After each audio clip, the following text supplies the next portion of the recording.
Recently, the Vice President of Finance of Brock University pointed to the Ontario government as the gap in funding as Brock faces a deficit.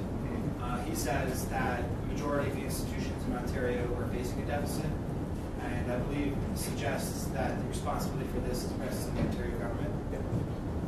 What can we do to fix that?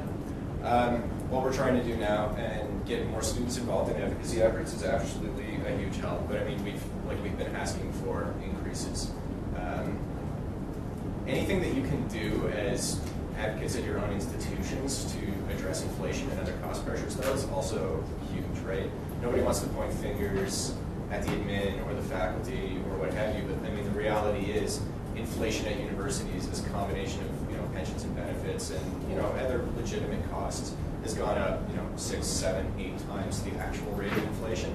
So managing cost pressures is a priority, but our number one priority is, like I said, getting the base operating grants up to where they need to be, because we are dead last and like $2,000 per student behind like Saskatchewan, which is the closest competitor. Newfoundland is ponying up like 6,000 or 7,000 more per student than we are. So ride your government, ride your local MPPs, work with OUSA, work as this body to make OSAC a priority, but also try to take a good hard look at how we can trim the fat here, because hard times are coming.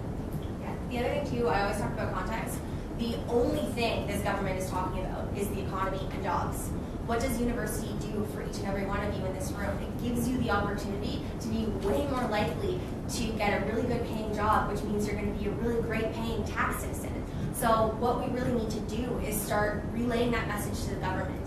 Investing in universities actually means that you're going to have higher taxes later. You're going to have more higher educated people that are making more money.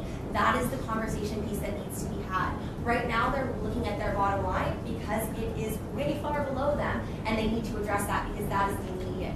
University is actually one of the kind of long-term solutions for this province, and to make sure that our government understands that that is really what's important, and that's more of a long-term solution. Yeah, that's a really, really good way to frame it, because despite we keep putting out reports and we keep telling people that there's this perception that there's a skills gap, and there's this perception that anything but university is resulting in better outcomes, but the numbers are there. Like, university educated people consistently experience less unemployment and higher lifetime earnings, but it tends to be after like the 18-month or 2-year window from graduation, and everybody's focusing on that middle bit, and we can't afford to have everybody focus on that middle bit.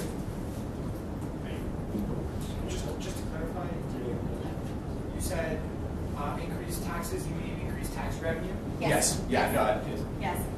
yeah. I mean, ultimately, you're going to pay more, hopefully. Right. Yeah. But yeah, we're thinking tax revenue. Right.